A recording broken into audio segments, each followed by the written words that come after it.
What if the most expressive person in the room is also the most emotionally repressed? Jacqueline du Pré made audiences weep with her cello, but according to Gabor Maté, she couldn't cry for herself. And he proposes that that's what cost her her life at just 42 years old. In his book, When the Body Says No, Gabor Maté is introducing mind-body medicine for nervous system healing, for healing physical symptoms, including anxiety, problems with sleep, chronic illness, chronic pain, even cancer. And now let's get into reading the next part of this seminal book, When the Body Says No.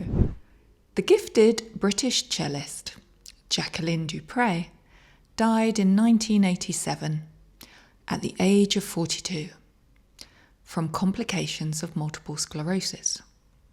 When her sister Hilary wondered later whether stress might have brought on Jackie's illness, the neurologists firmly assured her that stress was not implicated. Orthodox medical opinion has shifted very little since then. Stress does not cause multiple sclerosis. A pamphlet recently issued by the University of Toronto's MS clinic advised patients. The pamphlet continues. Although people with MS are well advised to avoid stress, that statement is misleading. Of course, stress does not cause multiple sclerosis. No single factor does. The emergence of MS, no doubt, depends on a number of interacting influences.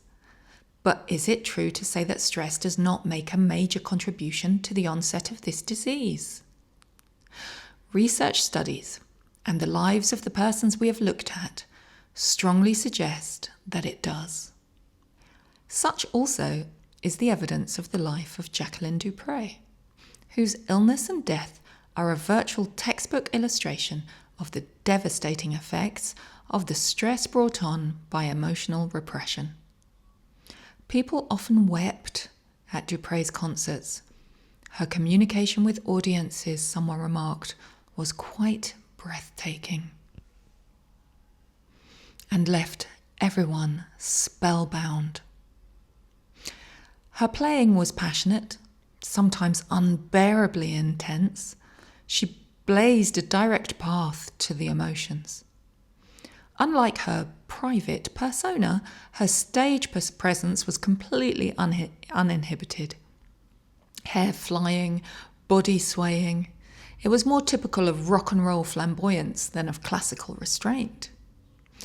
She appeared to be a sweet, demure milkmaid, an observer recalled, but with cello in hands, she was like one possessed.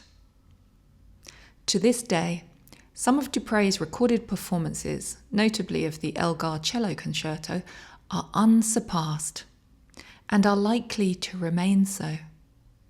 This concerto was the eminent composer's last major work, created in a mood of despondency in the wake of the First World War.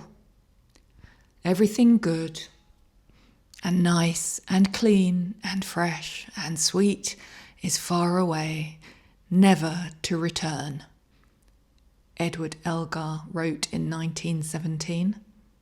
He was in his 7th decade, in the twilight of his years.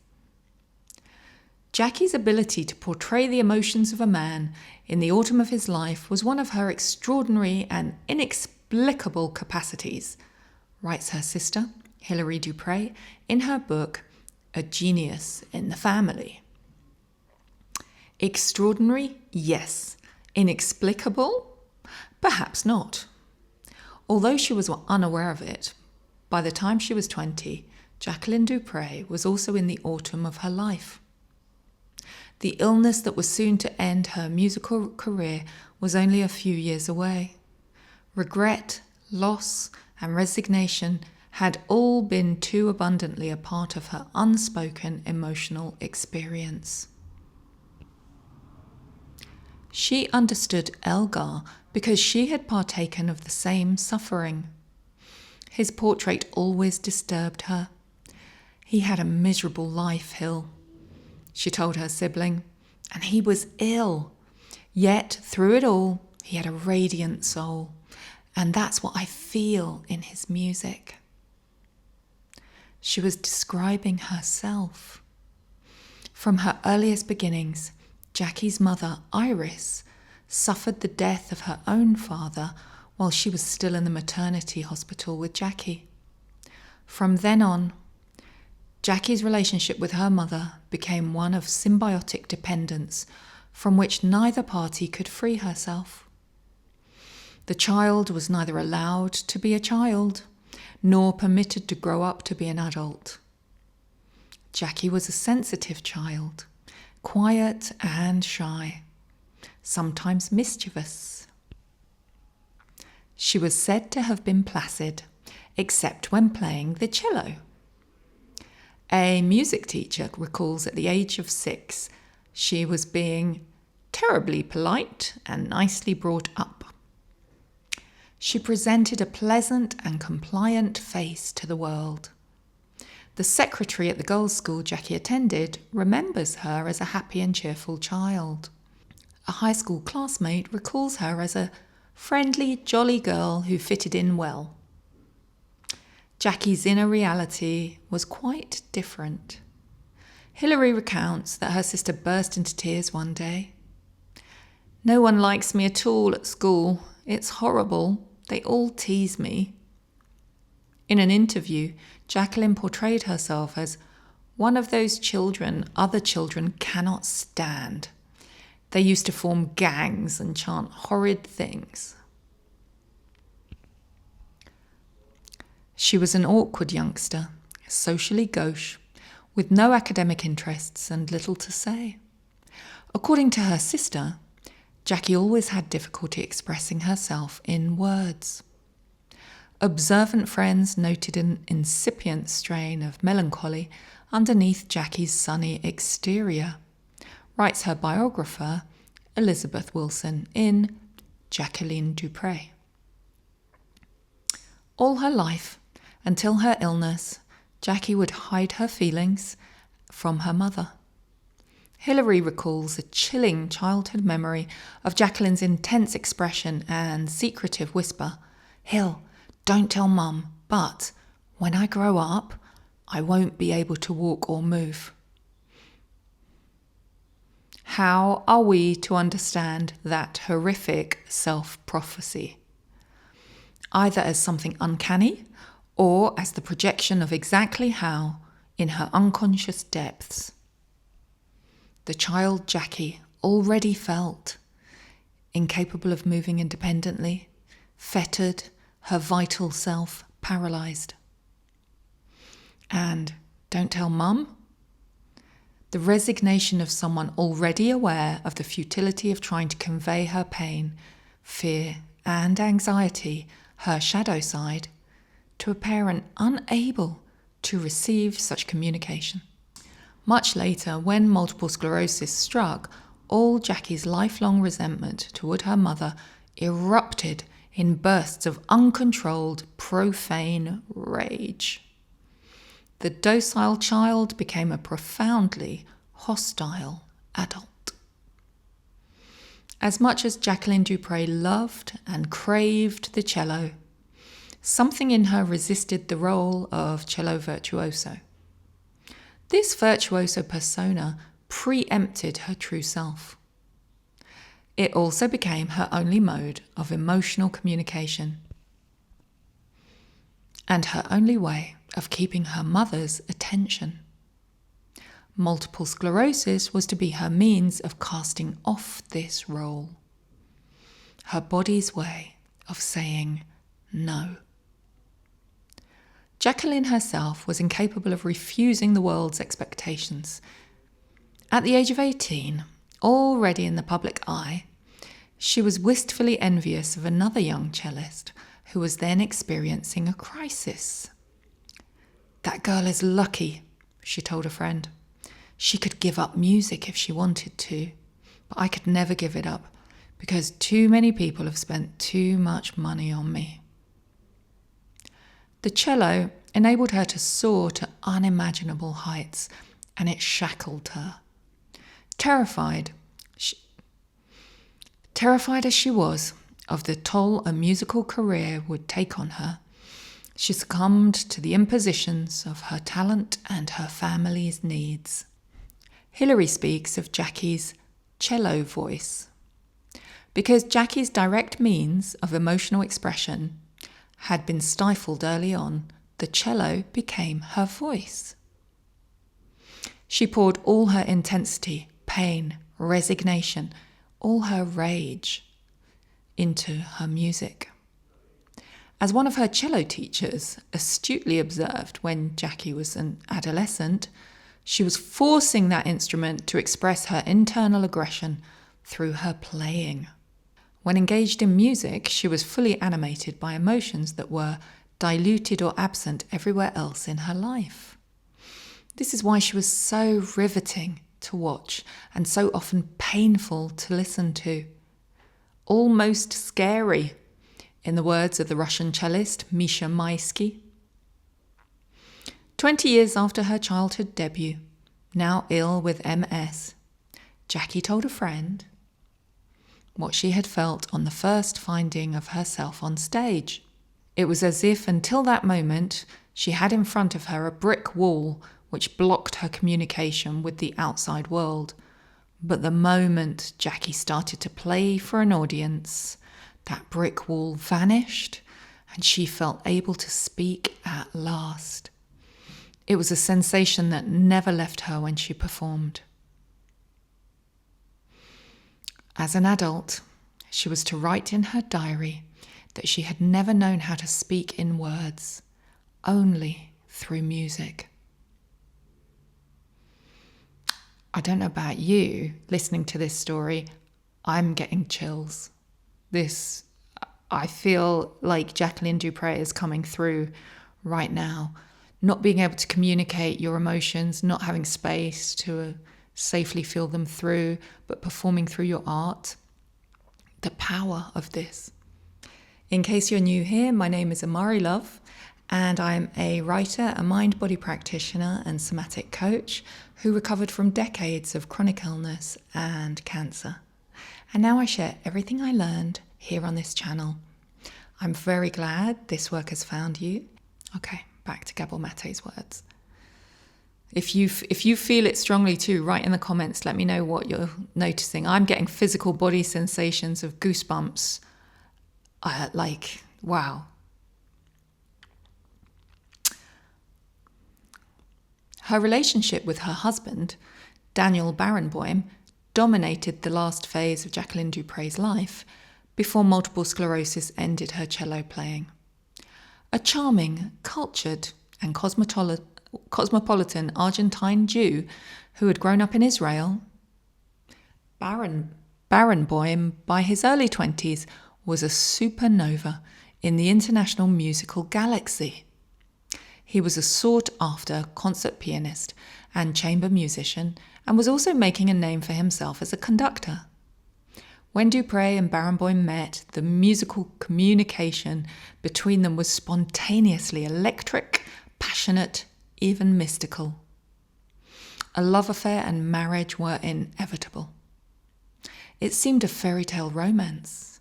They became the glamour couple of the classical musical world. Unfortunately, Jackie could no more be her true self in her marriage than in her family of origin. People who knew her well soon noticed that when she spoke with a curious, indefinable mid-Atlantic accent, this unconscious adoption of her husband's mode of speaking signalled the merging of her identity with that of another, more dominant personality. Hilary writes that once more Jackie was fitting herself to someone else's needs and expectations. The wide open spaces of her personality had little chance for expression except through their music making.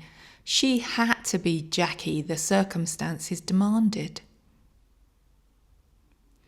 When her yet undiagnosed progressive neurological disease began to cause serious symptoms like weakness and falling, she followed a lifelong pattern of silence. Rather than alarm her husband, she hid her problems, pretending that other causes had slowed her down.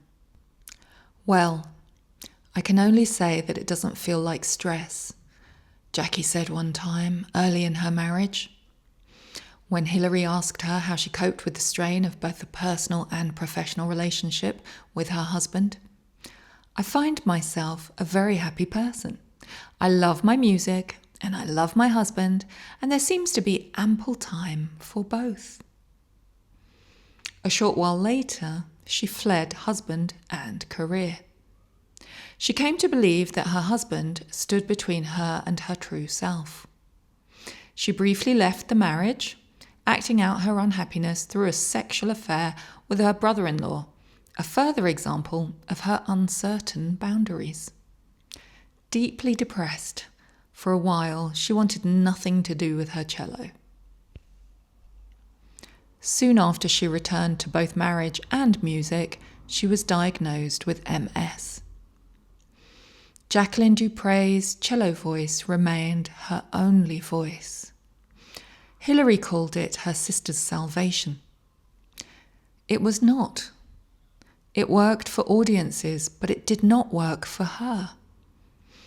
People loved her impassioned music making, but no one who mattered ever truly listened. Audiences wept and critics sang her praises, but no one heard her. Tragically, she too was deaf to her true self. Artistic expression by itself is only a form of acting out emotions, not a way of working through them. After her sister's death, Hilary listened to a 1973 BBC tape of the Elgar Concerto, with Zubin Mehta conducting. It had been Jackie's final public performance in Britain. A few moments of tuning, a short pause, and she began. I suddenly jumped. She was slowing the tempo down. A few more bars, and it became vividly clear. I knew exactly what was happening. Jackie, as always, was speaking through her cello. I could hear what she was saying. I could almost see the tears on her face. She was saying goodbye to herself, playing her own requiem. Wow. Okay, this is hitting hard for me. I can feel Jacqueline du Pré coming through these words, playing her own requiem. And her sister getting the message, more than 20 years later, when she played the tape. Very painful to be someone who is not heard, to not be able to have your own needs met. Very sad. So at the end of this chapter, Gabor Maté doesn't comment. He just leaves, that was the last line of the chapter, playing her own requiem. She was saying goodbye to herself, playing her own requiem. So personally, I would like some commentary from Dr Gabor Maté here to help us process and understand this information. For me, that's a huge emotional impact. I feel the painfulness of this beautiful, talented woman and her life story. How do you feel right now? So I encourage you, if you feel any emotions coming up, to do this practice that I'm going to put on screen now to help release emotions and take the next step on your nervous system healing journey. And I would encourage you to take a moment for yourself. A breath with a hand on your heart. A nice soothing drink like a cup of tea can be very restorative, something to ground you. I want to reassure you that if you're feeling any emotions stirring because of these stories, that's not a bad thing. When you start to connect to deeper emotions it can be the beginning of releasing them safely. Do you feel that Jacqueline du Pré is someone who perhaps didn't have a safe place to feel her own emotions, which is what Gabor Maté seems to be suggesting? I certainly do relate myself, as I've spent most of my life being an artist and filmmaker and producing work as a way to, what I believed was I was processing emotions and past patterns through making work. But if that had been true, I wouldn't have become chronically ill and bedbound and housebound for so many years. So I believe the only way to actually process those emotions and regulate and heal is to engage in this nervous system healing path. I've just released a roadmap to nervous system healing that includes links to a private meditation library, so you can grab that in the description below also. Thank you for being here. It means a lot. Take good care of yourself now.